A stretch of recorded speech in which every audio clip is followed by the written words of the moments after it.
There are issues with putting There are. any foreign object in your body, right? Yes, absolutely, and the procedure too.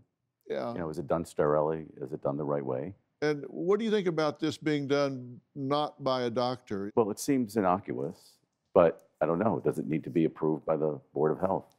So the body piercers that we work with, they're licensed and bonded, and their studios are all checked by boards of health. Right. We only work with partners that are approved and licensed in their state to work with body jewelry, which is essentially, this is functional body jewelry. And actually, if I could just comment on that really quick, I think I would trust my piercer who put this in, who has 14 years of needlework, to place these things into my body than even a doctor that has maybe never done anything of this sort of thing before. What's the biggest thing that can go wrong with inserting these in the body? Is it infection or Infection, absolutely. And then they could get, you know, stuck in there. They don't come out. But you have to remember, it's just not health, it's mental health also. So you guys might be stable, I don't know, mental health-wise. Oh, but that's debatable. if somebody isn't, and they have a little bit of anxiety, you get some paranoia going, and you have somebody who is now paranoid that somebody can read through them, and they get a gun. I would say that that's probably an onset symptom of a neurological problem, that it really doesn't have anything to do with the chip. I guess what I'm trying to say is we should have some kind of parameters before somebody gets it, because if they get paranoid with it in them, even if it's not a reality. About the ink of a tattoo as well, though? I mean, like, where do you draw the line? No, paranoid from the fact that somebody's following them. Right. And that's not a reality-based thing, but it still stays in their head. I will say that because we treat a lot of delusions that don't go away, no matter what.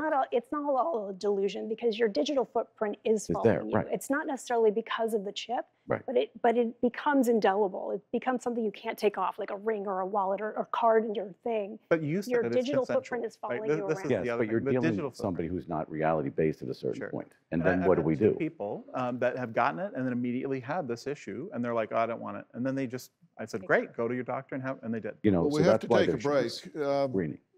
We've had a lot of people ask a question. Would Dr. Phil ever get chipped? Well, we're back talking about human microchipping, and people have asked, would I ever do it? The answer is yes. I would do it in a number of ways. I would do it if I needed a pacemaker. I would do it if I needed something to control Parkinson's. I would do it if I needed something to control seizures.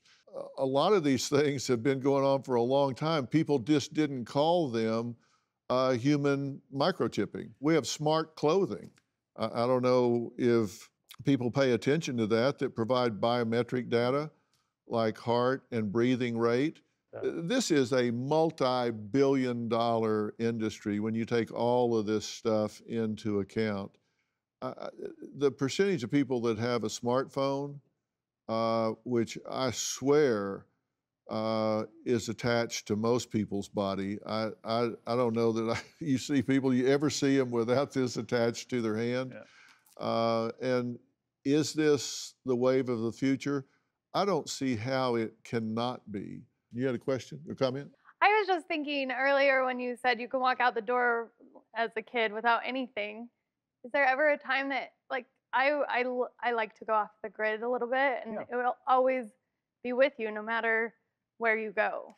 That's true, but the design tenet that we have is that it needs to be frictionless, it needs to be managementless, it needs to be like your kidneys. Your kidneys are in there working hard for you, but you don't give them a second thought. And that's the same thing for a well-designed technology. So at what point are we just people and not robots? Is what if you have a tooth filling, you're not, but you know, it's the same thing. We're augmenting ourselves and repairing things and improving ourselves.